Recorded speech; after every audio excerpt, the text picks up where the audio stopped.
Good evening, one and all. And you are chilling with Kenny C right here on TMVCafe.com. It's Kenny Combs here. I'm joined with a hip hop artist. He got Kentucky ties. You know what I'm saying? Very, very busy hip hop artist, very active, packed catalog, if you will. He's been releasing music nonstop. This is his third time on the show, and this is his first time doing the virtual route, if you will. I'm joined with the homie Trez Aurland. What's good? What's up, man? How are you? I'm good, man. Thank you so much for taking the time, man, and being on the show. Good to have you Yes, sir. back. Thank you for having me. Yeah, man. I'm looking at your Bandcamp page, bro, and it's just nonstop. You just Yeah. release countless of projects. You have released some free material. You have released some EPs. You released some collaborations. Like, dog, I don't even know where to start, man. So we'll, we'll, we'll try to. I guess I'll be nitpicking on some things. So, um, you got. Let's start with some collaboration stuff that you've been working on first. Some collaboration EPs. You got a collaboration EP with Stevie Stone. Anyone that knows Stevie, he's well known underground independent hip hop artist. This record is called Make It Wish. So let's start with that EP first. Talk about what got you and Stevie linked up. What made y'all got together and wanted to work on this collaboration EP? Well, actually, the EP with Stevie and the EP with Chris Calico, they're both along the lines of the same thing. They were done, I think, like a year apart from each other. Not release date, but when these things were held. So they both got they both got the word "wish" in the title, and they're both spelt with a Y instead of a I, because there's a producer named Wishmaster who solely produced both projects, and he held a contest. Um, the Chris Calico contest was last year. The Stevie contest was 2020, and it was you do a verse to this beat, and whoever comes in the first three places, they are the top three. They get this pack for free, which is like a bunch of beats by Wishmaster, a bunch of hooks by either artist at the time that the contests were held, and then some verses as well. So both of those projects are actually more so like leased than more than like more than official. But with both of them, I like to consider them a little more. I feel like I did my thing with them as opposed to most people that might have gotten those packs because people just kind of leave them as is to where I tried to like move stuff around. So like for instance, when you get the pack, you get the stems to it. So if people listen to it, they'll notice especially with the Stevie one, there's like my songs don't start the same as other ones do because I like take parts out of the beat and stuff like that. So those ones are more so just from those packs. If anybody that saw the contest or was fans of either of them, they know what I'm talking about. But yeah, those are more so like leased than anything. But the one with Gordy is official. Gotcha. So I'm glad you brought that up because when people listen to these songs, they just people assume like they know each other or there was a deal done here and there. So you know, talk about the difference between the lease. Break down the whole process as of how does that work as far as a lease or things of that nature from Well, your with the packs, it was like um yeah, it was leased because it was given to the public. They do the contest, and whoever comes in the top three places, they get yeah. the pack for free. But then it's leased to the public for a certain amount of time, and you can buy it for however much. Um, as opposed to something that's official, where you would like, for instance, the one that's official is me and Gordy, and then like some other ones coming up as well. That's where we actually like pick beats together, decide, all right, which ones are we going to use? Then we sit there and share like either song ideas or like for instance on the intro to the one with Gordy, it's like I did my parts and then he filled in his, so it sounds like we're just like going back and forth like in the studio together on like some cipher shit. But yeah, it's way more exclusive. It's personal when it's original stuff as opposed to something that's leased that's just kind of a producer and an artist get together, they make a pack and then put it out there for the public. Gotcha. So even so, the wish is definitely you're working on these projects. Got the wish serious. So I like the projects. Obviously, Stevie. I've been listening to him for quite a while. Chris Me too. Calico. I'm familiar with his work. I've seen him perform with Tech and Lexington. I That's what's think up. once or twice at Manchester Music Hall. I think the last time I seen Strange Music was this past fall, oh, less than a year ago. And I actually got to meet with some of the Strange Music artists, including Tech. Um, so Strange Music, their resume speaks for itself as far as being one of the most respected independent hip hop labels. What they've meant doing things their way, obviously. So, Yeah.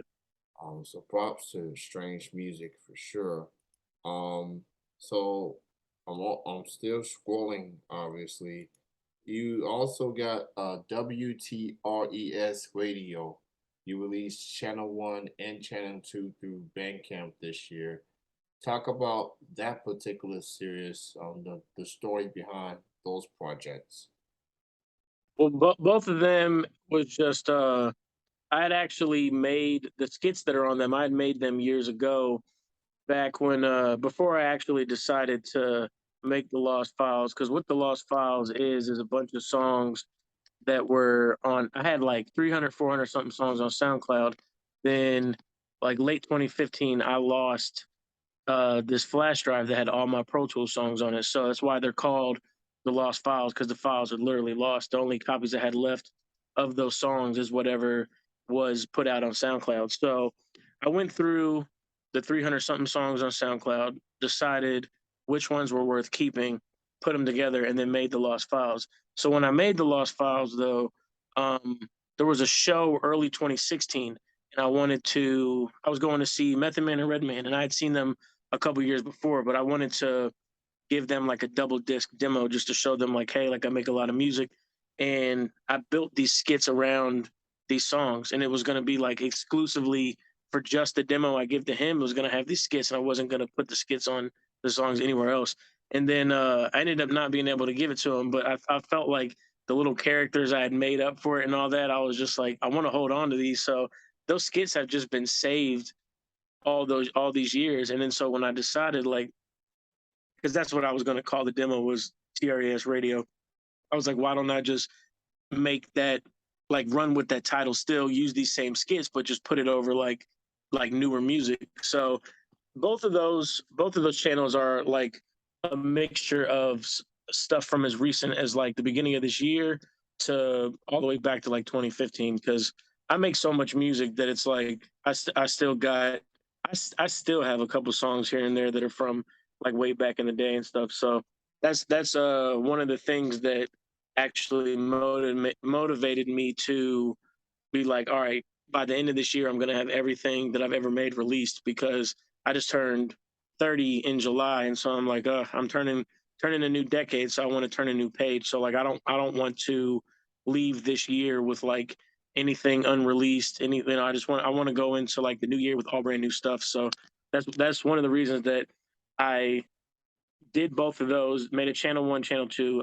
That's the reason I packed so many songs into each project, but also why I'm releasing so many back to back is because that's like the deadline I set for myself is just like anything in the vault period, everything got to be released by the end of the year. So I still got like six more projects to drop, but Man, six more projects, as in full length projects. nah. So there's three EPs, Okay. two mixtapes, and one album. The mixtapes in the album will be like full length, like over an hour long. But the three EPs, it's like 6 songs. One of them's 8 songs, and one of them's 9 songs. So it's like, and they're two of them are collaborative. So one is an EP with my dude up here named June. One EP is with C Ray, who's like the main person I collab with. And then one EP is a solo, but got a lot of features on it, and it's called the Sample Platter because it's every song samples like a classic song that's really well known. They sample some of the songs that are sampled on that EP are like Rosa Parks by Outkast, Two of America's Most Wanted by Tupac, Saturday by Ludacris, Why You Bullshitting by Sugar Free. I even got one on there that samples Erotic City by Prince. So it's like it's only 8 tracks, but they all sample like big classic old school songs. So the way that the beats are flipped, I think people are gonna enjoy it. Wow. So that's incredible. I'm obviously looking forward to all these projects. So you pretty much let it be known, like, okay, entering a new decade, let's get all these projects out the way, and then on to Yeah. 2023, all new material. So how And so especially because yeah. I became a father 2 years ago, and so since some of this music that I'm still sitting on is from before that time, I know that I obviously like when my daughter was born, I feel like I just completely did like a 180 on who I was as a person. Like everything changed. So that I also look at that older music as kind of like that's the old me. So that's another reason I want to just like get it all out. So come January, anything people hear after, they know that that's the current me and not some stuff I might have been sitting on like 5 years or so. So all six remaining of these projects, obviously, they're all going to be available on Bandcamp at some point. Yeah. So that's tresorland.bandcamp.com. You can go listen to all the projects from Tress Orland, collaboration projects, solo projects, mixtapes, everything and anything you can think of. This man has a huge catalog of music. He'll release some projects on the platforms, but if you want to listen to everything, you go to tresorland.bandcamp.com. He's got Yeah. 6 new projects, so stay And tuned. out of the ones coming up, um, the EP with C Ray, that one will be on all platforms. And then my first official like debut album, that'll be on all platforms as well. But the EP with June, the Sample Platter EP, and then the 2 mixtapes, that'll just be Bandcamp and YouTube, like the rest of the mixtapes. Gotcha. So let's talk about C-Ray since you mentioned him. That's your go-to artist, producer, extraordinaire. Like I like the hip hop artists and producer connection, especially Yeah. clicking with each other. Like that's Gangstar, high I tech, was Talib I was just Kweli. I was just listening to Gangstar. That's crazy you say them. That's Yeah, crazy. man. So talk about, so as I mentioned, just a few, and there's so many, like Dre, Snoop. I can put them names in there. So There's a talk lot, about the yeah. connection. Talk about the connection you have with C-Wave, man. What makes y'all click? What makes y'all have that good chemistry when producing I this I music? think I think we both are just so in the same vein of like, what we listen to, and who we look at as inspirations. Because I had a conversation with him one time about that, and I was just like, just on some random shit, like who do you consider to be the best, or who do you like listen to the most often? And we're naming all the same people. Like we like who we put in like that Mount Rushmore, or like even the top 10, whatever. We all listen to like that late '90s, early 2000s. He even mentions he's got a line on our upcoming EP where he says something like fuck the new rappers, I'm still bumping Who Kid and 50. And I'm like, yeah, like that's where my mind is, like that mixtape era of like when Wayne first started breaking away from the Hot Boys, and G Unit first blew up and all that stuff, and Ludacris was selling like 3-4 million copies off every album. That era. I feel like was just so you could do no wrong. Like between especially like 2002 to 2007, I feel like even the weakest stuff out, it was really good. So it's like me and him always like, and we dabble in some of like the newer stuff and try to incorporate into our styles. But I feel like that's like who we are naturally. Like if we picked a bunch of beats, like we're right in that same vein with each other. We have the same like our taste in music, what the stuff that we try to do is it's pretty much the same. So it's not like button heads. Like we've got two total opposite perspectives on music. Gotcha. And back in those days, early 2000s, the mixtape days, it was a fascinating time. Because when Yeah. you're in the mixtape era, you can do whatever you want. You ain't got no label, no exec, no A&R telling you what you can and can't do. That was a leeway for a lot of artists, guys like 50 Cent, guys like Dipset, guys like Pat Poose, who's one of my favorite underground hip hop artists of all time. Guys like that. I still remember alphabetical slaughter. Yeah, yeah. Like do you know how creative you have to be to pull off a song like that? That just tells you Pat Poose was on a whole nother level. Oh, for Yeah, sure, for sure. yeah. So Because I that's remember that was I want to say '06 or '07. I yeah, was like a freshman in high school, and I'll give you an exclusive. I haven't told too many people this. This is real corny, but I mean, I was a kid, so I was running with rap names before I decided to just run with my birth name. My name at the time was Maniac T, so I tried doing that with alphabetical slaughter, where it was the Maniact, and I still remember part of it, but it's like it's very difficult because I remember like for hours because you've got to make all the words start with the same letter before you switch to the next one, and it's got to make sense. Like it's very difficult. The fact that man could pull it off and then do it more than once. I heard that he like did it again recently. yeah, He's a genius. He's an absolute genius. yeah. He did it. The first one he did, he went from A to Z, and then the follow up he did went from Z to A. Hey, crazy. So and it was all literally different words. Yeah, So it's not repeating the same words on the follow up as it is with the first one. So that yeah, guy's he's lyrically different, man. Those mixtape very. days were different. And look, I listen to today's music like anybody else, but when I'm in my car on my way to work or on my way home from work, I'm listening to strictly 2000 stuff. The There'll be classic shit. some, Yeah, and I'll be listening to a Big Mike mixtape. I'll be listening to a DJ Who Kid yeah. mixtape. I'll listen to Clue, Envy, DJ Remember, Smalls, I remember telling you Drama. this. I remember Yeah, the last time we talked. I remember telling you this. Big Mike broke Wiz's very first mixtape. Big Mike did that one. yeah, A lot of people don't realize that because that's when Wiz was trying to be like kind of on that tip as well, like being super yeah, lyrical over like East Coast beats and stuff. People don't realize that man Wiz can rap. yeah. Like, Yeah. Wiz Khalifa, man, he's changed. He's evolved a bit, more yeah, smooth, more laid back. Kind of feel like he's on that Snoop Dogg stage at his career where he just be cool, laid back, smoke, and just have fun.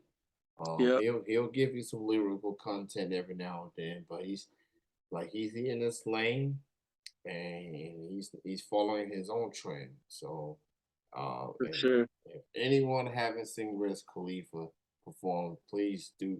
If he comes to a city near you, check that brother out. I've seen him, and I Oh yeah, gotta tell you, his shows yeah, are crazy. He's yeah, one of the best hip hop performers for sure. yeah, and now I will say this though, especially for non-smokers like myself.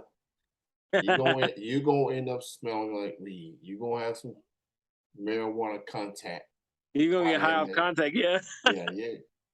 And people was telling me like that, like, no, I don't believe that at first, but I guess maybe I was feeling something different. Like I did made it back home okay. So at least it wasn't as strong as people may think it is. Yeah, no, yeah, Wiz is everybody knows that Wiz is up there with like the Snoops and the Cheech and Chongs and Be Yeah, Real and stuff like. yeah. Just he's like he ain't bothering nobody. He ain't hurting nobody. He just like smoke and have fun. Kind of like some Snoop Facts. is. It's Uh, crazy to think too. I feel like I mean he's definitely one of the biggest, but I feel like none of his stuff gets the attention that like Cushion Orange Shoes got, for instance. And it's crazy to me because I'm like, I feel like he's one of them dudes that delivers like every project. His that last one, Multiverse, yeah, I've played that one on loop like plenty times. It's a dope album. yeah. Just the Picks. He kind of opened a lot of eyes to the Pittsburgh hip hop side of things. Yeah. Because what the moment I heard of Riz, then I started listening to Mac Miller after that.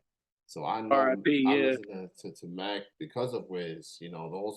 Those were the guys in Pittsburgh. Philly, everybody knows Benny Siegel, Cassidy, Young Guns.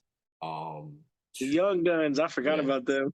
yeah. So I got so many CD cases of mostly 90s and 2000s. Oh Like, man, I yeah, do so too. You know the big booklets that hold like yeah, 400? yeah. I I got got like 6 of them. I got plenty of booklets with 250 CDs. Yeah, So that's what's it's up, the LimeWire days, bro. man. The burnt I CDs. I think what takes up a lot of mine too is um I'm big into discographies. Like if there's an artist out there that makes good enough stuff, like if they deliver enough on every project that I'm like, oh yeah, like I'll just get their whole discography. I've got the discographies of a lot of people, so I think that's what takes up a lot of my stuff too. Because you look at like specifically Wiz and Wayne, I don't feel like there's many people that got. Well, I'll say Wiz, Wayne. I actually just told somebody this recently. Who is it? Wiz, Wayne, E40, and Juicy J. They got some of the biggest catalogs, and those are 4 of the people that I collect everything by. Yeah. So that's the majority of my CDs right there alone is those 4. I'm pretty sure I got a lot of Wayne mixtapes in there. I got the Squad Up You got the mixtapes. squad up? I Yeah. got I got the Drought Yep. mixtapes. That Yep. was Baby Wayne. And we're talking like before the Carter albums, and he's really started to catch a lot of people's attention.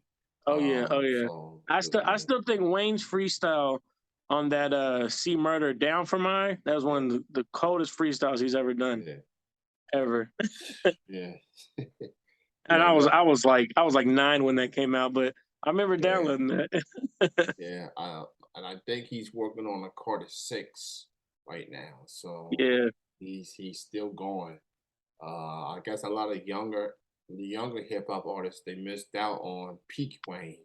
They missed out Yeah. on that, after the Hot Boys and part of the race for Cash Money at the time. He really went on his own, built his own empire, and the West is history. So, I um, always tell people like Wayne's catalog is so extensive and so legendary, but had he never put out any of his official projects, just the stuff alone that got leaked by him from like yeah, '04 to '08, he would have still been top 5. You look at all the Drought is Overs, the New Orleans Nightmares, Louisianimals. None of those are official projects, but the songs on those are crazy. yeah.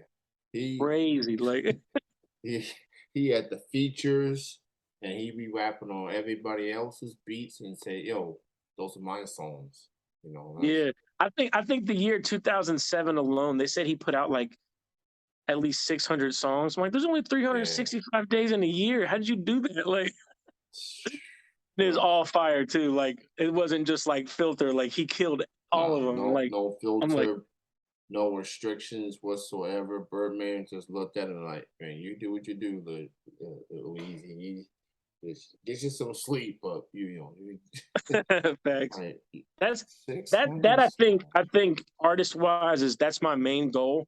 that's like the when I feel like I'll be in my prime or when I reach my peak is when I get in that zone that he was in, where it's just like you kill everything you do, and you can put out like you got the quality and the quantity, and you can just put out like a mass amount of music back to back, and it's just like people will actually listen because it's just fire all the time. Because I feel like anybody could do that where they just push out like 6 7 mixtapes a month, but it might be a lot of filler stuff that people ain't even gonna listen to more than once. But Wayne put out that amount, and it was just like, really, you killed every one of these like this. Like that's where I want to get to. It's just like this. I go on a streak where I just every feature, freestyle, solo stuff, collaborative project, and I'm just killing everything. That's where I want to get to eventually. Shout out to Weezy, man. I'm joined with Trez Aurland. Check out his catalog since that's kind of the theme it appears. TrezAurland.bandcamp.com. He also got a lot of his music on the platforms as well. Just look up Trez Aurland and his music is there. I like the Don't Play joint. I don't Yeah, know if you noticed it recently, but I had a Music Monday episode, and it was on Labor Day, and I did 2 hours instead of 1 hour, and I believe I got Don't Play on there. I saw that on your playlist. That's what's Yeah, up. yeah. Shout out to Macavina for getting me on that song because Yeah, I told him I was like, man, you might just have my favorite song I've ever featured on. Like yeah. I love that song. And shout out to the individual with the album cover for that song. Play the old throwback Oh, PlayStation. right, Um, right. He you sent know, that to me with no warning. It wasn't no text attached. It was just like he had sent a photo. I opened it and I was like, "What?" Like, yeah, fire, super fire. I still need to get graphics from that guy. He killed it. Man, that's that. That's what's up. Trez, man, thank you so much for wanting to do this Zoom thing. Of Appreciate you, course. man. And thank you for being on the show as always. You're always welcome to be on. And appreciate you taking the time and look forward to hearing these last 6 projects from you. And you on to 2023 with all new material. So he's got some free projects on Bandcamp, and he's got some um, projects you got to pay for, obviously, because you know these music don't come cheap. Yeah, So, so I don't like to put too much on there. I give people free stuff, but yeah, I still yeah, gotta make some money. and you gotta make similar, yeah. So especially on the Bandcamp Friday, every first Monday of the month, they've been doing it since the whole pandemic thing started, and Bandcamp will always have my respect because they've Yeah, done the most for independent artists than any other platform since this pandemic. that's Uh, facts. Shout out so to Bandcamp. That's definitely my favorite platform for sure. yeah. So man, you take care of yourself. You enjoy your night. Enjoy the rest of your weekend, and take care, man. Thanks again for your time. Yes, sir. Thank you for having me. All right, you have a good night. You too. All right. Later.